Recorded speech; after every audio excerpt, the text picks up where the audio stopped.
அசீஸ் தயாரிப்பில் doctor K Veerababu இயக்கத்தில் மூட கருத்தான் படத்தினுடைய ட்ரெய்லர் லான்ச் பிரஸ் மீட் சமீபத்துல நடந்திருக்கு. இதுல டாக்டர் கே வீரபாபு, மகானா மற்றும் பலர் நடித்துள்ளனர்.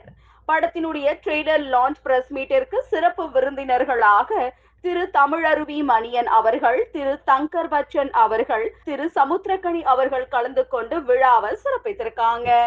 நம்ம சிக்னல் பார்த்தோம்னா குழந்தைகளை வச்சுட்டு பிச்சை எடுத்துகிட்டு இருப்பாங்க, நிறைய பேர் எடுத்துகிட்டு இருப்பாங்க. அது நம்ம கடந்து வந்துடுவோம். நானும் கடந்து வந்திருக்கேன், நீங்களும் எல்லாருமே கடந்து வந்துருவோம். வயசானவங்களாக இருப்பாங்க, அவங்க ஒரு குழந்தைய வச்சுருப்பாங்க. ஆனால் அது அவங்க குழந்தையா என்னன்னு நமக்கு தெரியாது. நம்ம வந்து கடந்துச்சு காசை போட்டு வந்திருப்போம், இல்லைன்னா இல்லைன்ட்டு வருவோம், அவ்வளோதான். ஆனால் அந்த குழந்தைகளை வச்சுருக்க யாருமே அவங்களுடைய குழந்தை கிடையாது. எல்லாமே வந்து திருட்டுத்தனமாக தூக்கிட்டு வந்த குழந்தைகள் தான். தூக்கிட்டு வந்து அதை ஒரு பிஸ்னஸாக பண்ணிகிட்டு இருக்காங்க இங்கே. இது வந்து போலீஸும் கண்டுக்கல, நம்மளும் யாருக்கு நமக்கு அதை பற்றின ஒரு விழிப்புணர்வு இல்லை.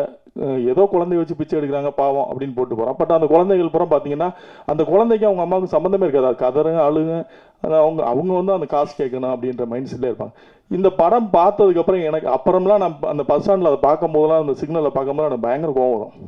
ஒருத்தர் அந்த குழந்தைய தூக்கி வச்சு 10 காசு போட முடிஞ்சு ஜன்னலை கூட ஓப்பன் பண்ண மாட்டேன், அவ்வளோ கோவம் வரும். இது வந்து உண்மையாக வந்து இனிமேலாவது இந்த படம் வந்ததுக்கப்புறமாவது, படம் பார்த்ததுக்கப்புறமாவது தமிழக அரசோ இல்லை இங்கே உள்ள காவல்துறைகளோ இந்த மாதிரி சிக்னலில் என்ன பிச்சை எடுக்கிறாங்கன்னா, வெளிநாடுகள்லாம் இருக்குது. குழந்தைகள் ரோட்டில் பிச்சை எடுத்தாங்கன்னா உடனே வெல்ஃபேர் அசோசியேஷன் கூட்டு போய் அங்கே வச்சுருவாங்க. ரோட்டில் யாரும் பிச்சை எடுக்க வர மாட்டாங்க. அப்படி எடுத்தாங்கன்னா கூட்டு போய் நேராக வெல்ஃபேர் அசோசியேஷன் ஒன்று இருக்கும், அங்கே கொண்டு போய் வச்சுருவாங்க. அந்த மாதிரி இந்த மாதிரி குழந்தைகளை வச்சு தனியாக என்ன வேணால் எடுத்துகிட்டு போ, கையில் கட்டு போட்டுக்க, காலில் கட்டு போட்டுக்க, என்ன வேணாலும் பண்ணிக்க. பட் குழந்தைகளை வச்சு எடுத்தாங்கன்னா இம்மீடியட்டாக கூப்பிட்டு போயிட்டு அந்த குழந்தைய படித்து அதுக்கு யாரோட குழந்தைன்னா இனிமேலாவது போலீஸ் செக் பண்ணுறது தான் என்னோட நான் சொல்லிக்க வேண்டிய விஷயமா நினைக்கிறேன்.